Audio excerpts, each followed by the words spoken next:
Istri ini benar-benar luar biasa. Setelah mengetahui suaminya berselingkuh, ia tidak bertengkar, tidak membuat keributan, tetapi justru melakukan hal berikut ini. Suatu hari, sang istri bernama Sari sambil bercanda bertanya kepada suaminya, "Mas, kalau aku selingkuh, Mas akan bagaimana?" Suaminya menjawab, "Kalau kamu selingkuh, aku pasti tidak butuh kamu lagi. Kamu harus pergi tanpa membawa apapun." Sari mendengar jawaban itu dan tidak membalas. Ia lalu bertanya lagi, "Kalau Mas yang selingkuh, bagaimana?" Suaminya berkata dengan serius, "Kamu jangan bercanda seperti itu. Aku tidak mungkin melakukan hal seperti itu." Begitu suaminya selesai berbicara, Sari langsung mengeluarkan beberapa foto dan meletakkannya di atas meja. Suaminya melihat ternyata itu adalah foto dirinya bersama wanita lain dalam keadaan mesra. Suaminya terdiam sejenak. Ia sadar rahasia itu tidak bisa disembunyikan lagi. Jadi ia mengaku.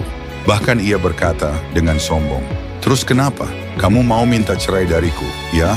Sari tersenyum dan berkata, "Kita sudah berumur, anak-anak sudah besar, untuk apa cerai?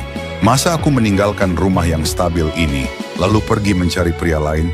Bagaimanapun pasangan pertama tetap yang terbaik.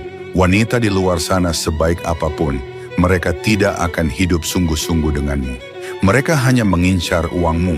Seperti selingkuhanmu itu. Kalau kamu tidak punya uang, tidak punya mobil, tidak punya rumah, pasti dia sudah meninggalkan kamu sejak dulu." Suaminya tidak terima. "Kamu tidak tahu apa-apa. Kami sudah lama bersama. Dia bilang aku adalah cinta sejatinya. Mau aku punya uang atau tidak, dia tidak akan pergi. Jangan pakai pikiran burukmu untuk menodai hubungan murni kami. Aku kasih uang saja dia tidak mau. Mana mungkin dia mengincar hartaku?" Sari menjawab, "Kalau kamu tidak percaya, mari kita tes. Biar tahu siapa yang benar. Kita pura-pura cerai dulu. Kamu keluar rumah tanpa membawa apapun, lalu kamu harus menulis surat utang sebesar 2 miliar rupiah, harus dibayar dalam 2 tahun. Setelah itu kamu tunjukkan surat cerai dan surat utang itu kepada dia, dan bilang bahwa kamu tidak punya apa-apa lagi, bahkan menanggung utang 2 miliar rupiah. Kalau dia tidak mau lagi denganmu, kamu kembali ke sini. Kita hidup baik-baik, masalah ini dianggap selesai, dan tidak boleh diungkit lagi. Kalau dia mau menerima kamu, aku akan merestui. Surat utang itu kita hancurkan." Suaminya berpikir sebentar dan merasa tidak akan rugi, lalu ia setuju. Keesokan harinya, sesuai rencana, mereka resmi bercerai. Surat utang ditulis, cap jempol ditempel.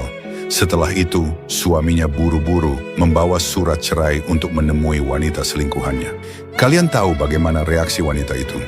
Begitu tahu bahwa pria itu keluar rumah tanpa harta dan bahkan membawa utang, wajahnya langsung berubah dan ia memaki.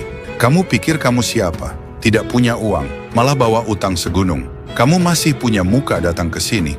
Dari mana kamu dapat kepercayaan diri bahwa aku sungguh-sungguh mencintaimu? Coba bercermin dulu, lihat diri kamu." Setelah itu dia berbalik dan pergi. Saat itu suaminya baru teringat kata-kata Sari. Ia seperti baru terbangun dari mimpi. Ia kembali ke rumah, berdiri di depan Sari, menampar dirinya sendiri 2 kali, dan memohon Sari mau memaafkannya. Namun Sari berkata, "Sekarang aku hidup bersama anak-anak dengan sangat baik. Kamu terlalu naif. Dari mana kamu dapat rasa percaya diri seperti itu? Kita sudah punya surat cerai, surat utang juga sudah kamu tulis. Sekarang kamu pergi saja. Aku tidak mau melihat kamu lagi." Akhirnya pria itu tidak punya uang, tidak punya rumah untuk pulang, dan tidak ada siapapun di sisinya. Di dunia ini, hal yang paling hebat bukan uang, bukan kekuasaan, melainkan cara berpikir.